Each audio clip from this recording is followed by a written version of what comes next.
நண்பர்களே, இப்போ நம்ம திருப்பாலையில் ஒரு புதிதாக கட்டி முடிக்கப்பட்ட ஒரு வீடு விற்பனைக்கு வந்திருக்கு. இந்த வீடு வந்து பார்த்தீங்கன்னா 38 லட்ச ரூபா கோட் பண்ணுறாங்க. மேற்கு பார்த்த வீடுங்க. அப்படியே பாருங்கள், ஸ்டேர் கேஜில் வந்து தெரியுதுங்களா? முன்னாடி வந்து ஒரு பைக் பார்க்கிங் வந்துடுது. இந்த இடத்துல பைக் பார்க்கிங் மாதிரி கொடுத்துடலாம்.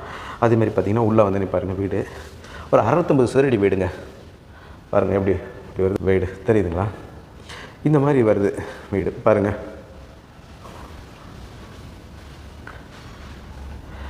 நல்லா ஸ்பேசியஸ் ஹாலு, ஒரு பெட்ரூமு, இது ஒரு பெட்ரூமு, ஒரு ஒரு 80 சதுரடி இருக்கக்கூடிய பெட்ரூமுங்க. மேலே லாஃப்ட் வந்துடுது.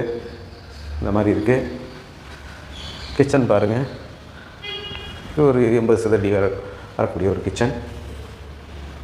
பார்த்துட்டிங்களா? இதில் வந்து இது ஜென்ரல் டாய்லெட், இந்தியன் டாய்லெட்டுங்க. ஹாலில் இருக்குது. எல்லாமே கபோர்டு ஒர்க் நல்லா பண்ணியிருக்காங்க. பூஜா ரூமு இது கொஞ்சம் ஸ்பேசியஸாக இருக்கும். ஒரு 100 சதுரடியில் வரக்கூடிய பெட்ரூம்.